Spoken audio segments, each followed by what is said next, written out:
Lorna, what's your gut reaction? Do you think health tracking, could ever be truly voluntary if it's tied to things like prizes and performance and peer pressure?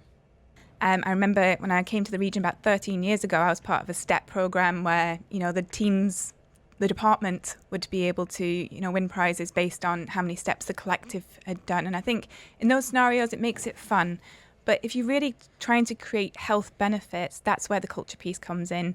Do you have a work environment that is supporting people to make time and also not putting undue stress onto them to actually reap these benefits? Or is it just a bit of an engagement novelty?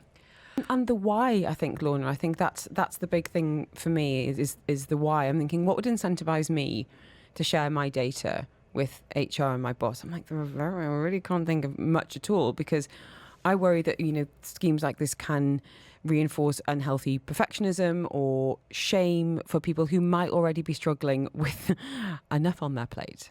And it's also like, what does health actually mean? We're talking about steps. We're talking about, health is so much more than, your physical aspects. I think the article that we looked at earlier looked at sleep. There's so many factors that can impact your sleep. Work is often a driving factor for that. So we really need to look at health holistically.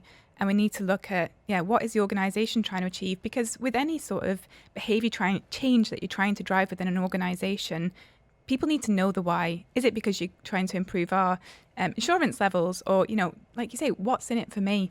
And on the data piece, I think also, I don't know as much about this as you, but it's naive to think that employers can't already access a lot of our data. Our Google searches, where do we go when we want health information? It's all there. Our behaviours online are accessible. I think, Lorna, do you feel like there is a risk that workplace wellness becomes a bit performative, or even weaponized, during performance reviews or promotions? And a message here saying, if my boss thought I was doing more than 10,000 steps, he'd say I haven't got enough work to do.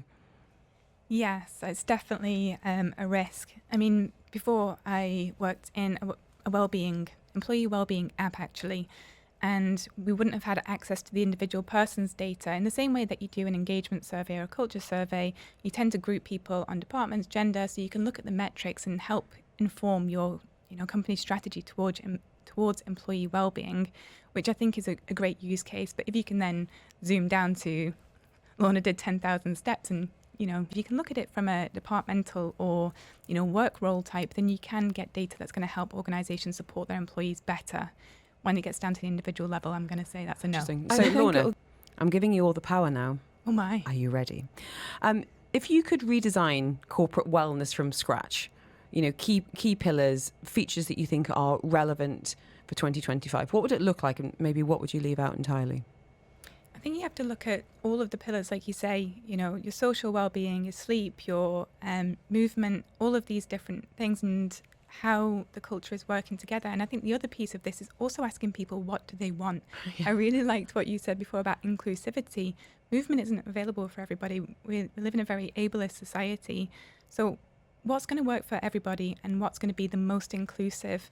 So asking people what is going to make your quality of life better. And I think that's a key term here, is quality of life. And that's something that the UAE is investing heavily in. We need to ask people and give people options to choose what's best for their individual circumstances.